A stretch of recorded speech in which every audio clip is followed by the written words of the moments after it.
भगवान बुद्ध जिसका इतिहास हजारों साल से पुराना बताया जाता है। आज हम बात करने वाले हैं भगवान बुद्ध की आखिर अस्थियां कहाँ रखी गई थी। आज मैं जिस स्तूप को दिखाने वाला हूँ इसके अंदर कहा जाता है भगवान बुद्ध की स्वयं आज भी वो हस्तियां आज के दिन भी रखी गई है।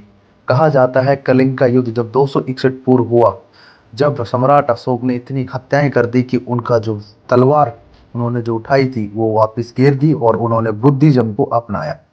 बुद्ध को अपनाने के बाद में उन्होंने बुद्ध धर्म को अपनाने के बाद में शांति की एक लहर चलाई और कहा जाता है मेरे पीछे जो देख रहे 84,000 से ज्यादा उन्होंने स्तूप बनाए।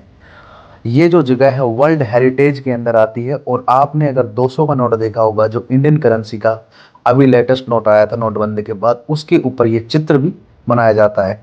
कहा जाता है भगवान बुद्ध के जो चेले थे उनकी यानी कि उनके जो शिष्य थे उनकी भी अस्थियां एक गुम्मद में रखी गई है जो साल में एक बार एक फेस्टिवल में निकाली जाती है। लेकिन भगवान बुद्ध की जो गुम्मद के अंदर जो अस्थियां हैं वो इतनी अंदर है, कहा जाता है कि एक राजा ने निकालने की कोशिश भी की, उन्होंने इसलिए उसको तोड़ा फोड़ा कि कहा जाता है कि इसके अंदर कि एक सोना चांदी होगा, उन्होंने इस पर्पज से उसको तोड़ा लेकिन यहाँ कुछ नहीं मिला, सिर्फ एक अस्थियां थी और वो रिटर्न उसको टपवा दिया। आज हम इस को एक्सप्लोर करने वाले हैं। इस बुद्धिस्ट को 84 से हजार उन्होंने स्तूप बनवाए सम्राट अशोक ने सिर्फ बुद्धिज्म को फैलाने के लिए। उन्होंने मॉनेस्ट्री बनवाई और उनकी व्यवस्था बनाई खाने पीने की। और कहा जाता है जो पहला स्तूप उन्होंने यहीं विदिशा के अंदर बनवाया जो कि रायसेन जिले के अंदर पड़ता है। और आज हम पहला जो एक्सप्लोर है करने वाले हैं पहला स्तूप, और उन्होंने बहुत सारे स्तंभ भी बनवाए, तो एक एक करके हम एक्सप्लोर करते हैं। नमस्कार दोस्तों, इस वक्त मैं हूं भोपाल के अंदर और भोपाल से करीबन 50 किलोमीटर की दूरी पे मैं अभी एक अनोखा एक वर्ल्ड हेरिटेज में आने वाली चीज़ है, यानी कि आप देख सकते हो 200 के नोट पे आप ये अपना पीछे आपके पास होगा, ये आपने ज़रूर देखा होगा। ये जो आपने इमारत देखी होगी ये एक स्तूप है, बुद्धिस्ट स्तूप, वो जो कि सामने है मेरे पीछे जस्ट आपको दिखाई दे रहा होगा। और इसी स्तूप को आज हम एक्सप्लोर करने वाले हैं। हालांकि आपने ये 200 का नोट यूज़ तो करते होंगे, आपने कभी सोचा नहीं होगा ना आपने कभी देखा होगा ये कहाँ पे है। तो ये वाला स्तूप है, आज हम ये दिखाएंगे अंदर से। और ये बहुत पवित्र स्थान है बुद्धिस्टों के लिए खासकर। और कहा जाता है बुद्ध की अस्थियाँ इसके अंदर आज भी मौजूद है, यानी कि जो जलाने के बाद जो अवशेष बचे थे उस सारी अस्थियों का अवशेष, कुछ अवशेष यहाँ पे है। और ये अवशेष लेके भी कौन आया? सम्राट अशोक, जिसका इतिहास हमारे भारत देश का प्रभाव में डालता है कलिंग युद्ध के बाद में। चलते हैं अंदर, एक्सप्लोर करते हैं।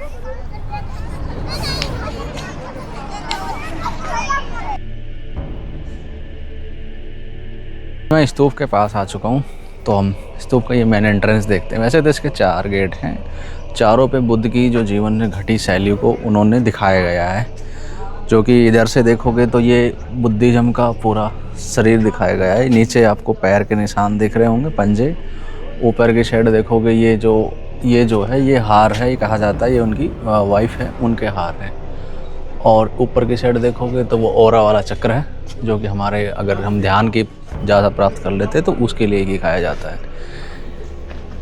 इधर की साइड आओगे तो आपको दिखेगा बोध गया में गया पेड़, यानी कि बिहार में जो बोध गया है वहाँ पे ये पेड़ है। और उनके बगल में ये उनकी पेड़ की वंदना करते हुए ये वहाँ के लोग की वेशभूषा वगैरह ये सब दर्शाई गई है, ये आप देख सकते हो। ऊपर जो रथ वाला आप सीन देख रहे होंगे पूरा का पूरा, ये उसका बुद्ध जब महल से निकले थे उस टाइम की है, यानी कि बुद्ध ने जब महल छोड़ा था।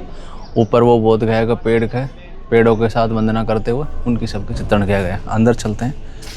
वैसे तो इसके बुद्ध के जीवन की ही शैली को पूरा चित्रण चला गया ऐसे। पहले इन पत्थरों को काटा गया, मतलब लाया गया था स्टोन में, फिर उसको काटा गया था।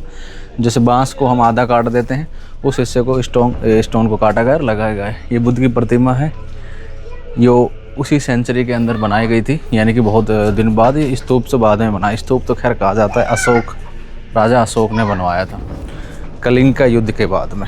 कलिंग का युद्ध हुआ था 261 ईस्वी के BC के अंदर। और उसके बाद में उस युद्ध के दौरान कहा जाता है 2.5 लाख से लोगों की ज़्यादा मृत्यु हुई थी अशोक के हाथों। हालांकि वो विजय प्राप्त हुआ था। कलिंग का युद्ध अगर आप हिस्ट्री में पढ़ते होंगे हमारी किताबों में इसका पूरा वर्णन भी दिया गया है। उसके बाद उनको हथियार छोड़ने की सोची और उनको बड़ी दया आई कि मैं ये सब आज के बाद कोई हत्या नहीं करूँगा। और उन्होंने रिसर्च करी और बुद्धिज़्म का जो धर्म था उसको अपना लिया। यानी कि जो बुद्धिस्ट के जो लोग थे वो शांति के प्रतीक माना जाते हैं।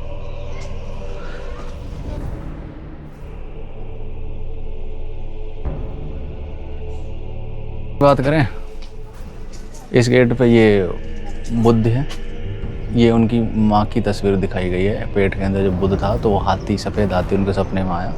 तो यहाँ पे ये बगल में कानाफूसी चल रही है, प्रजा के अंदर बगल में जो कानाफूसी का काम है, यानी कि लोगों ने, ये दिख रहा है ये वाला हिस्सा, ये लोग कानाफूसी कर रहे हैं कि उनके सफ़ेद हाथी आया रानी के सपने में, तो कोई महान आदमी जन्म लेने वाला है। ये कानाफूसी चल रही है।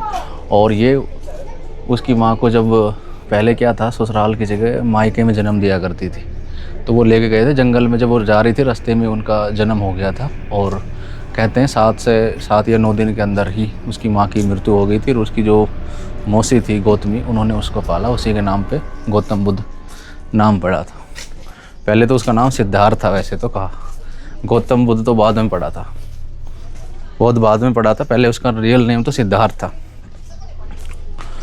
इधर की साइड चलते हैं, इसके ऊपर की साइड ये जो पत्थर आप देख पा रहे होंगे, ये सब यहीं की विंध्याचल की पहाड़ियों से लिए गए हैं और एक एक स्टोन का तरीके से बनाया गया है। ये जो असली जो स्तूप है वो इसके अंदर है, जहाँ पे बुद्ध की अस्थियाँ है। कहा जाता है बोध गया में से जब भगवान को प्राप्त हुआ ज्ञान, और उसके बाद में बोध गया से इधर, अभी तो खैर वो क्षेत्र यूपी के अंदर आने लग गया है। हालांकि वो पहले उत्तर प्रदेश के टच में, पहले पूरा एरिया तो भाई बोले वो राज्य में था, आज के दिन वो जगह उत्तर प्रदेश में आती। वहाँ उसकी डेथ हो गई थी जब बुद्ध की, यानी कि वो, तो उनके जलाने के बाद जो अस्थियाँ थी उनका जब बंटवारा होने लगे, कोई किसी से कह रहा है कि मैं लेके जाऊँगा, कोई कह रहा है मैं लेके जाऊँगा, लेकिन फिर उसको 7 भागों में बांट दिया था उस टाइम। फिर उसके बाद में जब अशोक सम्राट ने जब ये अपनाया धर्म, उसके बाद में ये चीज़ें रिटर्न वापस वो वहाँ से वो अस्थियाँ निकलवाई और वो यहाँ पे अलग अलग जगहों पे स्तूप में रखवा दी धर्म प्रचार के लिए। अब इस यहाँ पे सबसे पहला स्तूप इसलिए बनाया गया था क्योंकि जो उसकी वाइफ थी अशोक की, वो यहीं की थी और उनकी दोनों बच्चों को यहीं पे शिक्षा ली बुद्धिस्ट की, और वो श्रीलंका चले गए बौद्ध प्रचार के लिए। आगे चलते हैं ऊपर की साइड। ऊपर की साइड आओगे आपको एक और ऐसा आपको डोम मिलेगा, कटोरी होती है, कटोरा लगा लो जो भी है, आप उसको ऐसा उल्टा कर दो, उसी प्रकार का ये पूरा बना हुआ है और ये बड़ा मजबूत तरीके से बनाया गया है। कहा जाता है अलेक्जेंडर ने आया था भारत पे, तो उस टाइम इसने इस डोम को खोला गया था, यानी कि ये जो डोम है, नीचे एक और डोम है, इसको इसी को डोम को वो खोल पाया था। और जब उसने देखा है, हाँ उसने लगा कि यहाँ सोना चांदी होगा, कुछ खजाना होगा आपार, इसलिए इतनी मजबूती से ढका हुआ है, लेकिन ऐसा कुछ नहीं मिला उसको। और ये सब नहीं मिला तो बाद के अंदर वो रिटर्न इसको ढक दिया, और बाद में ये जो शेप आप देख रहे हो, ये इसको बंद करने के लिए ऊपर से ये लेप लगाया गया था। ये काफ़ी मसालों को मिश्रण से बनाया जाता है। और इधर की साइड देखोगे तो नीचे मोनेस्ट्री है, और यहाँ पे इधर की साइड हम आएंगे तो यहाँ छोटे छोटे और भी दो स्तूप और है। ये उनके शिष्यों के बताए जाते हैं। नीचे एक स्तूप है, वो कहते हैं उनके गुरु का है, मतलब जो शिक्षा देते थे ना बुद्धिस्ट की, वो मोनेस्ट्री के अंदर। हम नीचे चलेंगे, नीचे दिखाएंगे मोनेस्ट्री। और ये सामने पूरा एरिया उस टाइम पूरा शांति का प्रतीक हुआ करता था। यहाँ पे लोग आराम से बैठा करते थे, काफ़ी चहल पहल रही थी बुद्धिस्टों की। और ये वो मार्बल है जो मैं आपको बता रहा था, इसको वो वापस जब इसको दोबारा ढक दिया, यानी को उखाड़ लिया था, लेकिन वापस इसको ढकने के लिए इसको ये बनाया गया था। तो नीचे चलते हैं हम मोनेस्ट्री की तरफ। वैसे एक पार्ट इसका इधर की साइड भी है। ये पूरा वैसे तो मोनेस्ट्री का हिस्से में आता था, यानी कि कमरे वगैरह बने हुए थे, यहाँ पर लोग रहते थे उस टाइम। पूरा जो बुद्धिस्ट थे और अशोक के बच्चे भी यहीं पे शिक्षा प्राप्त की और यहीं रहा करते थे।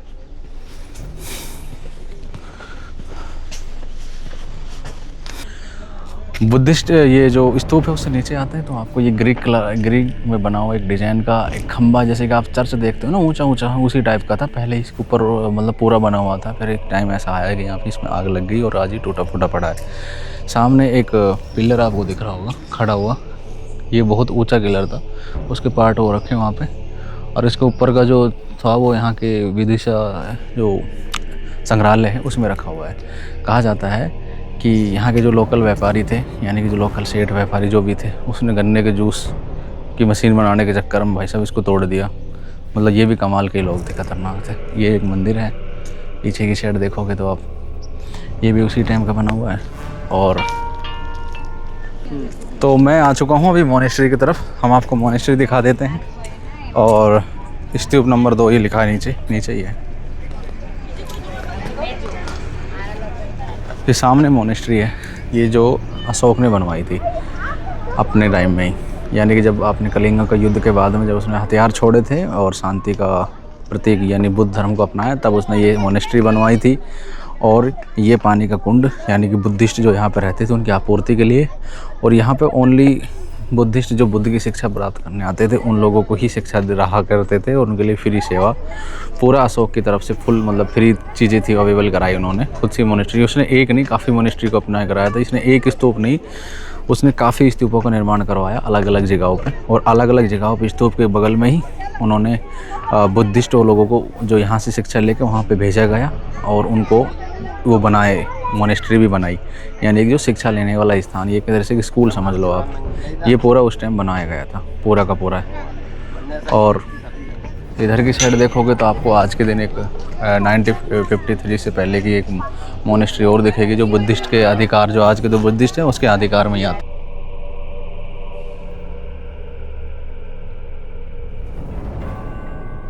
तो मैं 100 के नोट के पीछे जो आप स्तूप देख रहे हो, ये वही है सामने, यहीं इसी एंगल से इसकी फ़ोटो ली गई है जो आप 200 के नोट के पीछे देखते हैं। आरबीआई द्वारा ये जो आरबीआई द्वारा नोट बनाए गए हैं, जो नया नोट 200 का, उसके ऊपर ये स्तूप की फ़ोटो आपको देखी गई होगी। 100 के नोट पे आपने वो रानी की बावड़ी देखी होगी जो गुजरात में है। ये वो है पूरा का पूरा सीन, देख सकते हो आप। जो मैं आपको शुरुआत में बता रहा था ना कि 200 के नोट पे छपी जो स्तूप है वो मैं आपको दिखाने वाला हूँ, वो यही है वो स्तूप। और यहीं इसी एंगल से वो फ़ोटो ली गई है और ये इसकी हिस्ट्री है। बाकी तो इसमें आप आओगे तो आराम से इधर की साइड इस गेट पे भी काफ़ी पेंटिंग्स की गई है। ये देखो बुद्ध के पेड़ की ये परिक्रमा करने के लिए, और बुद्ध की परीक्षा, वही सेम चीज़ें उनको जो बुद्धिस्ट के जीवन में घटित हुई है उन चीज़ों का यहाँ पे वर्णन किया गया है। बाकी यहाँ पर कुछ है नहीं। बाकी तो फिर ये अब, पहले तो शांतिपूर्वक जगह थी, अब तो काफ़ी लोग टूरिस्ट आने लग गए। तो भाई अब शांति का तो देख ही लो अनुमान, यहाँ से देख लो चारों तरफ के लोग, काफ़ी लोग हैं यहाँ पे। बगल में पार्क वगैरह है, बैठ सकते हो। और ये वाली वीडियो हमारी यहीं तक थी। अभी चलते हैं उदयगिरी के मंदिर जो कि आगे हैं, हज़ारों साल पुराने, उसका भी इतिहास लगभग उसी टाइम का है, इसके टाइम का ही। उसमें हिंदू देवी देवताओं के और जैन के धर्म का पूरा चित्रण किया गया है मूर्ति के साथ, विष्णु के 9 अवतारों का भी, प्लस में और भी हिंदू देवी देवता के। तो मिलते हैं नेक्स्ट वीडियो में। नमस्कार।